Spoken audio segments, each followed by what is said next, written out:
Fala pessoal, tudo bem com vocês? Os números desse Corinthians líder do Brasileirão, as novidades para a sequência, é uma sequência bem difícil, hein? E o momento de Vitor Pereira. Chega mais, eu sou o Chico Garcia, inscreva-se no canal e vamos juntos!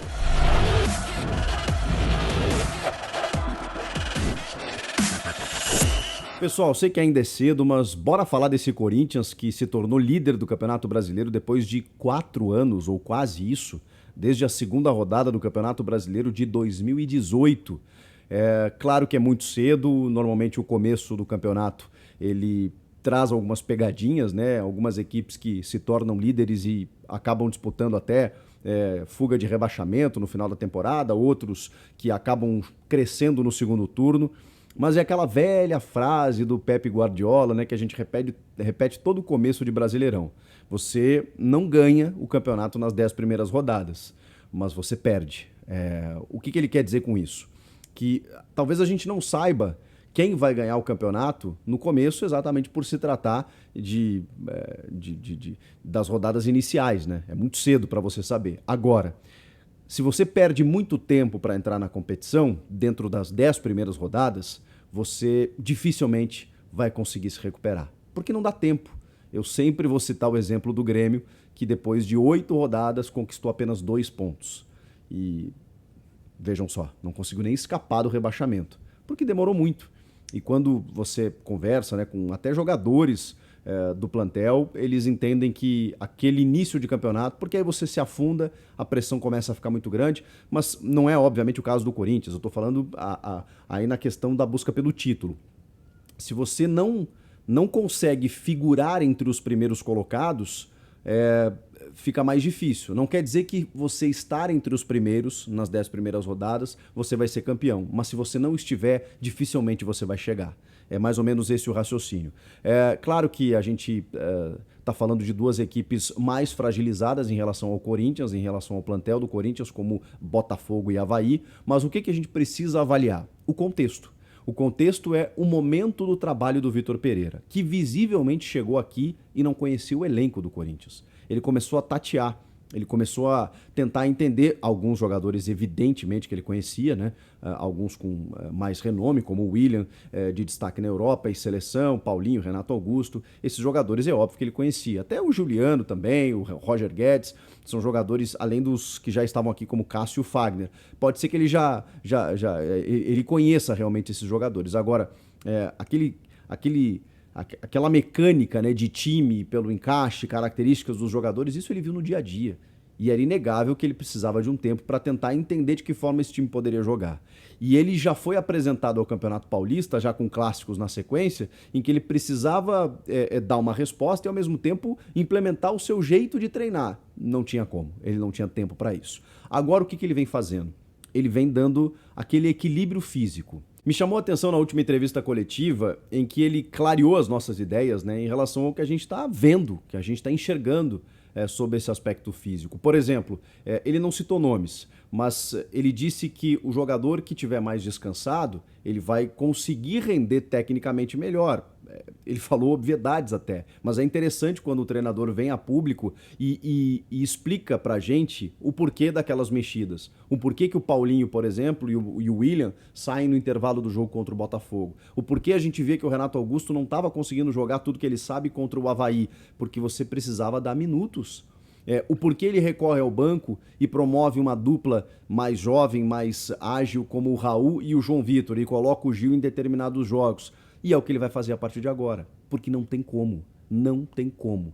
Eu tenho visto o Abel Ferreira fazer isso com muita competência no Palmeiras, essa gestão física, e o Vitor Pereira está tentando implementar da mesma maneira no Corinthians. Ah, mas o Corinthians não tem o elenco que o Palmeiras tem. Eu acho isso uma meia-verdade. O Palmeiras tem um elenco recheado de jogadores que a gente até conhece há mais tempo e de um trabalho mais longevo. Agora, tem muitos jogadores da base, por exemplo, que o Abel Ferreira está colocando também no Palmeiras, muito por conta dessa mescla de experiência com juventude e minutagem. O Vitor Pereira está fazendo o mesmo. E isso já indica na lista de relacionados para esse jogo contra a Portuguesa Santista, né? Portuguesa do Carioca, né? Do Rio de Janeiro, que vai ter, para vocês terem uma ideia, dos 25 relacionados, 16 jogadores da base. Muitas novidades. E aí você tem preservados o Lucas Piton, o João Vitor, o Raul Gustavo, o Robson Bambu, o Maicon, o Paulinho, o Renato Augusto, o William, o Júnior Moraes e o Roger Guedes. Todos eles preservados. Por quê? Porque sábado tem derby. Sábado tem derby pelo Brasileirão contra o Palmeiras na Arena Barueri e o Corinthians é o líder do campeonato. Então, você precisa direcionar. Não é nenhum desrespeito à portuguesa carioca. É por entender que, primeiro, ele precisa fazer o equilíbrio, a preservação. Segundo, por entender que é um adversário que você consegue, pelo menos, conseguir um bom resultado se você, inclusive, dando oportunidades para outros jogadores, né? Será que a gente pode ver o Luan tendo mais uma chance no Corinthians, o Giuliano que não está jogando sempre, alguns jogadores da base que a gente gostaria de ver mais? Esse é o momento, porque o calendário permite isso. Claro que se fosse um confronto de Copa do Brasil contra, sei lá, uma equipe superior, de Série A e tudo mais, talvez ele não fizesse tantas preservações, talvez ele mesclasse um pouco melhor.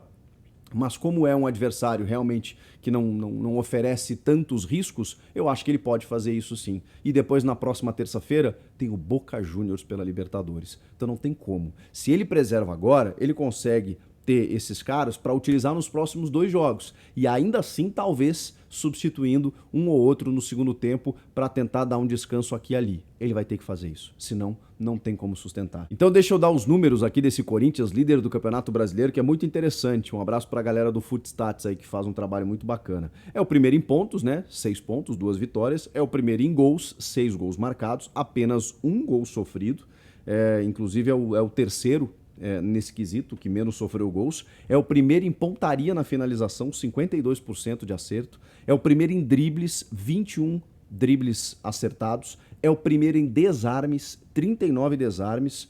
E é o primeiro nesse índice do Footstats aí, com 414 pontos, 414,3. E ainda, isso me chamou a atenção, é o terceiro em faltas cometidas. São 39 faltas. É curioso, porque o Corinthians no campeonato passado, ele era um dos primeiros no fair play. Isso indica, poxa, que legal, né? O Corinthians ele não faz faltas. Isso indica um time que ele pouco combate.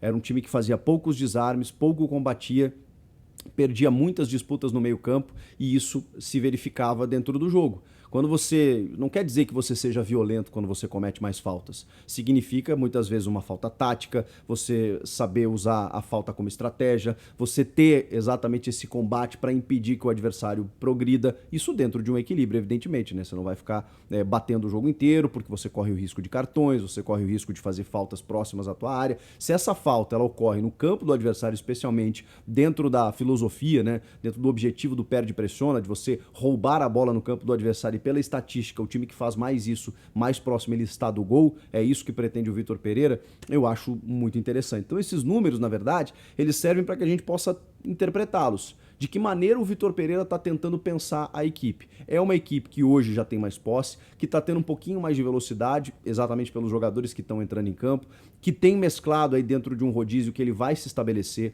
que está tendo mais combate, que está tendo ótimas finalizações, que teve, além de tudo, no último jogo, uma atuação firme do seu goleiro, ou seja, você ainda tem uma segurança para um dos principais jogadores do time há 10 anos. Tem uma dupla de zaga que hoje joga um futebol mais veloz, você tem uma transição mais rápida.